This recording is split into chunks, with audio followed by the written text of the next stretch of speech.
Hello दोस्तों, स्वागत है आपका कॉमर्स एकेडमी के यूट्यूब चैनल पे।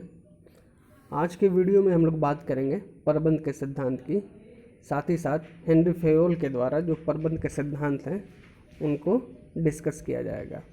दोस्तों, आज का जो टॉपिक है आपके पीजीटी कॉमर्स का जो अपकमिंग एग्ज़ाम है किसी भी स्टेट का, उसके लिए बहुत ही हेल्पफुल होने वाला है।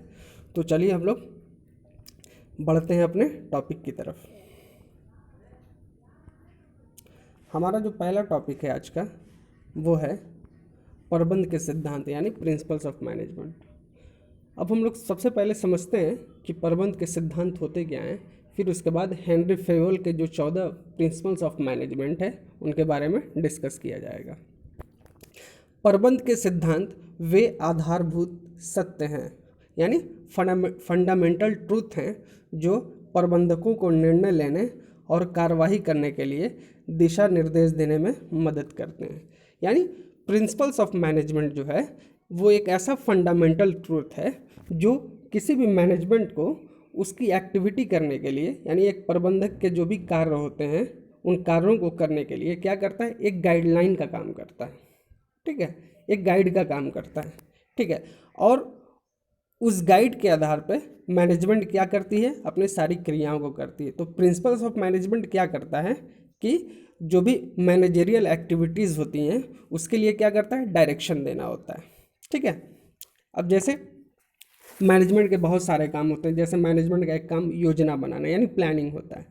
तो प्लान को कैसे करना है, ठीक है, मैनेजमेंट क्या करेगी, अपने प्रिंसिपल के अकॉर्डिंग प्लान को तैयार करेगा और ये प्रिंसिपल्स जो होगा वो उसको क्या करेगा, गाइड करेगा, यानी उसको डायरेक्शन देगा कि किस प्रकार से योजना बनाई जाए। अब ये योजना कितनी सफल होती है, ठीक है, और वो प्लानिंग किस तरह से करता है एक मैनेजर, ये उसके ऊपर डिपेंड करता है। ठीक है, आई होप सो क्लियर हो गया होगा कि प्रिंसिपल्स ऑफ मैनेजमेंट एक ऐसा फंडामेंटल ट्रूथ है जो सारी मैनेजरियल एक्टिविटीज़ के लिए क्या करता है, एक डायरेक्शन देता है। किसको, मैनेजर्स को। ठीक है, बढ़ते हैं हम लोग आगे। अब हम लोग बात करेंगे हेनरी फेयोल के प्रबंध के जो 14 सिद्धांत हैं उनके बारे में। ठीक है, हेनरी फेयोल के बारे में आपने पढ़ा ही होगा। हेनरी फेयोल, इनका जन्म 1841 में फ्रांस में हुआ था और ये एक बहुत बड़े इंडस्ट्रियलिस्ट थे यानी उद्योगपति थे। ठीक है, इन्होंने अपनी book general and industrial management में प्रबंध के 14 सिद्धांतों का क्या किया है, वर्णन किया है। ठीक है, तो चलिए हम लोग बारी बारी हम लोग डिस्कस करते हैं। सबसे पहला जो प्रिंसिपल है हेनरी फेयोल का वो है कार्य विभाजन का सिद्धांत यानी डिवीजन ऑफ वर्क।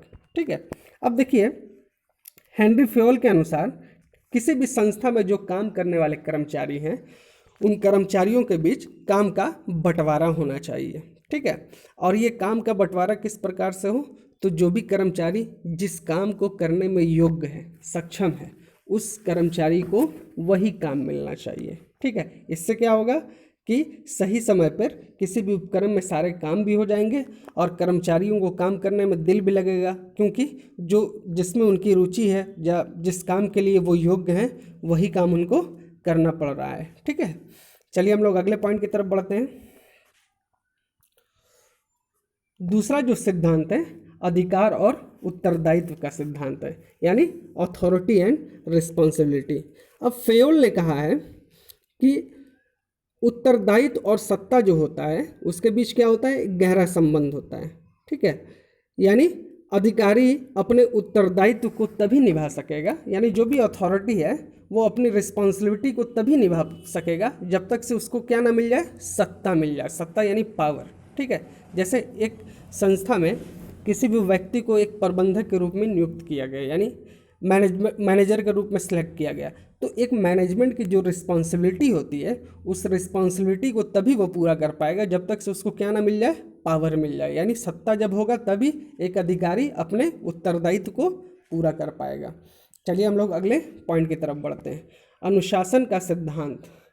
ठीक है, यानी मेथड ऑफ डिसिप्लिन। अब देखिए अनुशासन का सिद्धांत क्या है। ठीक है, हेनरी फेयोल का ये मानना था कि चाहे संस्था हो या कर्मचारी, दोनों को अनुशासन का पालन करना चाहिए। ठीक है, संस्था और कर्मचारी दोनों को क्या करना चाहिए, अनुशासन का पालन करना चाहिए। ठीक है, यानी जो भी संस्था का उद्देश्य है, ठीक है, अब उस संस्था में काम करने वाले जो भी कर्मचारी हैं, ठीक है, चाहे किसी भी स्तर पर काम करने वाले कर्मचारी हों या अधिकारी हों, ठीक है, तो वो अच्छे होने चाहिए, यानी एक रिस्पॉन्सिबल होने चाहिए। ठीक है, उनके बीच जो है एक म्यूचुअल अंडरस्टैंडिंग होनी चाहिए। ठीक है, साथ ही साथ जो है वो कर्मचारी अनुशासन का पालन करने वाले हों। ठीक है, चलिए हम लोग अगले पॉइंट की तरफ बढ़ते हैं, आदेश की एकात्मकता यानी यूनिटी ऑफ कमांड। अब देखिए यहाँ पे किसी भी उपक्रम या संस्था में जो भी काम करने वाले कर्मचारी हैं, ठीक है, उन कर्मचारियों को जो आदेश मिलने चाहिए वो किसी एक व्यक्ति से ही मिलनी चाहिए। ठीक है, तब जाकर जो है वो उस आदेश का अच्छी तरीके से पालन कर पाएगा। ठीक है, अगर मान लीजिए 2 या 2 से अधिक व्यक्ति किसी भी काम को, सेम काम करने का 2 या 2 से अधिक व्यक्ति अगर डायरेक्शन देते हैं तो फिर क्या होगा, कोई भी एम्प्लॉयज़ क्या हो जाएगा, कंफ्यूज हो जाएगा। अब उसको ये समझ में नहीं आएगा कि हम किसके आदेश का पालन करें।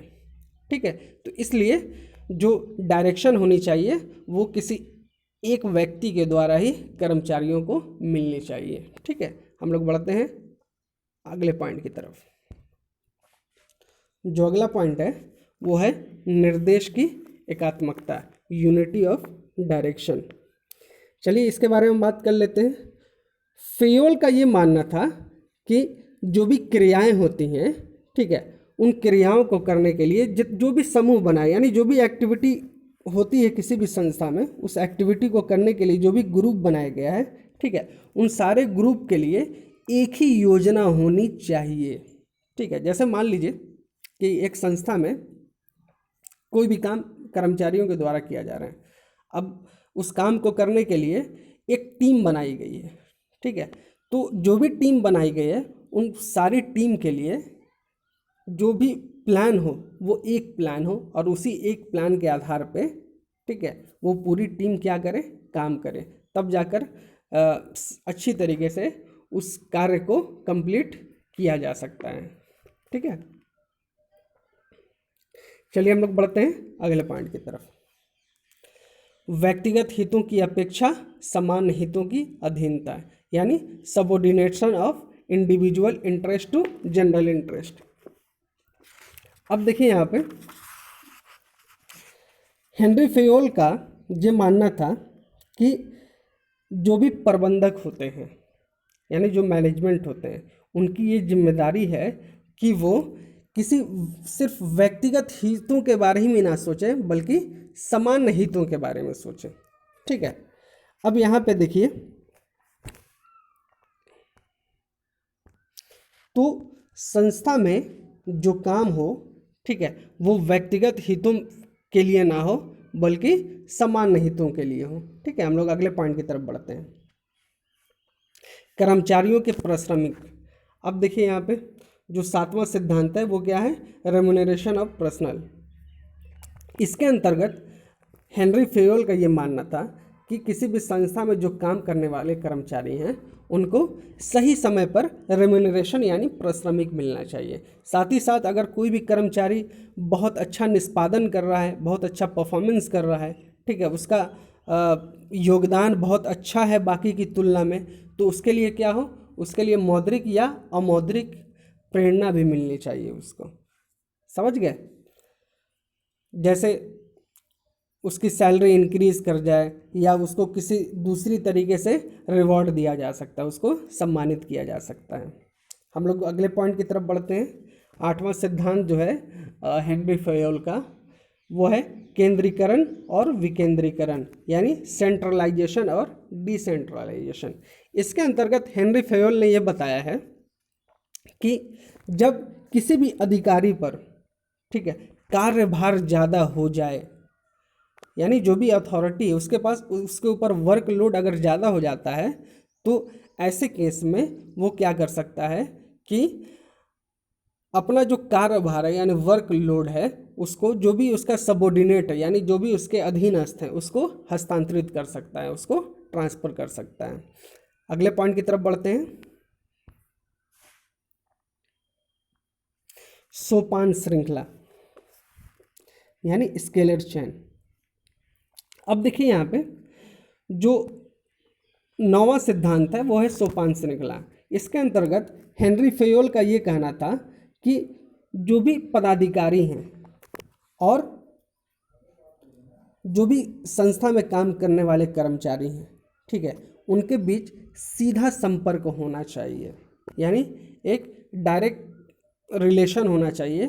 और साथ ही साथ हर पदाधिकारियों, जैसे प्रबंध का 3 स्तर है, उच्च स्तरीय प्रबंध, मध्य स्तरीय प्रबंध, निम्न स्तरीय प्रबंध, तो इसमें जो भी पदाधिकारी हैं उन सबका एक दूसरे के साथ प्रत्यक्ष संबंध हो, डायरेक्ट रिलेशन हो, ठीक है, और वो एक दूसरे के साथ जो है प्रत्यक्ष वे में यानी डायरेक्ट वे में कम्युनिकेट हो सके।